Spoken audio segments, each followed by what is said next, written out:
akwai wani mai shago yana biyan ma'aikacinsa ko in ce yaron shagonsa albashi tsayayye adadi ɗaya ne kullum, ko ya sayar da buhunan shinkafa 10 ko ya sai da 50 ko bai sai da ko ɗaya ba.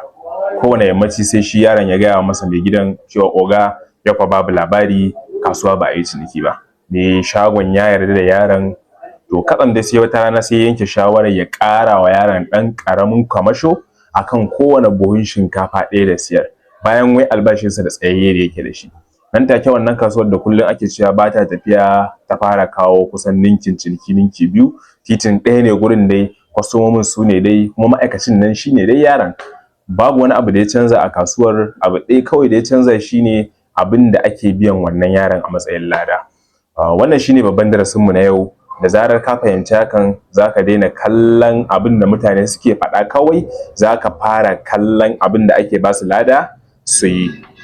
Ga wani abu da zai iya ceto maka kuɗi fiye da abubuwa da yawa da muka koya a nan, fiye da su da yawansu. Mutane ba sa yin abin da aka gaya musu kaɗai, kai mutane ma ba ma sa yin abin da suka yi maka alƙawarin cewa za mu yi kaza. Sau da yawa suna yin abin da zai ƙara musu riba ko fa'ida, abin da mutane ke yi kenan, ko kuma abin da zai rage musu asara ko wahala, abin da suke mai da hankali a kai kenan. Shi kenan kawai.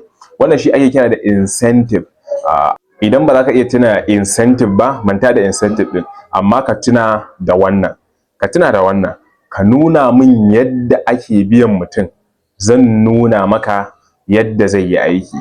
Ko da abin da yake faɗa da bakinsa ya bambanta, in ka nuna yadda ake biyan sa, za a nuna maka yadda zai aikin. Ka sake duba wannan ma'aikacin shagon ko yaron shagon, lokacin da albashinsa bai canza ba, ko ya siyar da kaya da yawa ko ya siyar kaɗan, me zai sa ya yi wahalar da kansa ma yana bibiyar kwastomomi? Ko ya tsaya kawai a shago ya zamansa, ko ya gajiyar da kansa suna ba shi albashi ne dai iri ɗaya. Ba lallai ne ya kasance malalaci ba, a'a yana bin abin da ya fi amfani a gare shi ne, ba don shagon kaɗai ba, don kansa. Da zarar albashinsa ya fara ƙaruwa bisa wannan yawan abin da yake siyarwa ɗin, ƙoƙarinsa ma sai ka ga ya ninka shi, shi ma ya ƙaru. Ma'aikacin dai ɗaya ne, ladan da ake bashi ne kawai ya sauya, sai halayensa ma suka canza saboda incentive. Yanzu ka yi tunanin wani kamfanin lantarki ko a ce kamfanin wuta da yake cajin kwastomominsa kuɗi iri ɗaya duk wata, ko sun yi amfani da wuta kaɗan ko sun yi amfani da wuta da yawa. Kada ka yi mamaki idan suka bar fankoki a kunne, ko kuma a ce sun bar fitilu a kunne da daddare, ba wai kawai suna yi muku asarar wuta ba ne ba, a'a ku ne kuka gina wannan halayen nasa tun ranar da kuka yanke shawarar cewar za ku caje su kuɗi ɗaya, ba wai adadin amfanin da kowa ya yi da shi ba. Ko kuma ka yi tunanin wani tele da yake biyan yaran shagonsa kuɗi a matsayin wai adadin kwanakin da suka yi suna zuwa shago, ba wai a matsayin adadin kayan da suka yi ba. Kada ka riƙa gunagundi cewar ai suna aiki a hankali ko sun fiye lalaci, a'a a zahiri tsarin biyan kuɗin da ka kafa ne shine ya ba su damar ɗaukar lokaci kafin su yi abin da ake so su yi.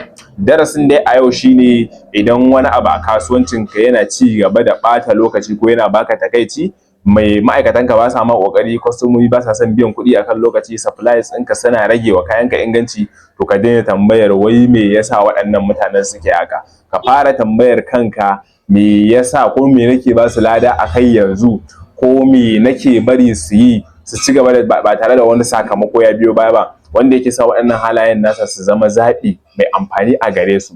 Yawanci munanan halaye a cikin kasuwanci ba lallai su kasance matsalar halayyar mutum bane ba, a'a sau da yawa matsalar ita ce the reward system, wato ladan da ake samu idan an yi wannan abu. Ko kuma duk abin da mutane suke yi a duniya ɗayan biyu ne, ko dai suna chasing reward, ma'ana suna bibiyar wani lada da za samu, ko kuma suna gujewa punishment, wani hukunci da za a yi musu. Saboda haka ka gyara abin da kake ba da ladan a kai, sau da yawa za ka ga halayensu ya fara sauyawa a ƙanƙanin lokaci.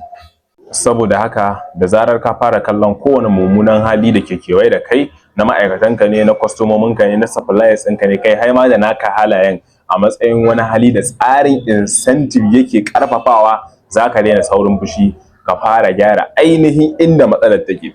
Wannan wata sabuwar hanya ce ta gudanar da kasuwanci, kuma sau da yawa tana aiki sau 100, ko kuma a ce da sauri fiye da ihu ko faɗa. A darasi na gaba za mu kalli wata kalma da ɗan adam, ko kuma a ce da ɗan kasuwa yake amfani da ita, amma ba kowa ne yake fahimtar ainihin ma'anarta ba, wato scarcity, karancin abu.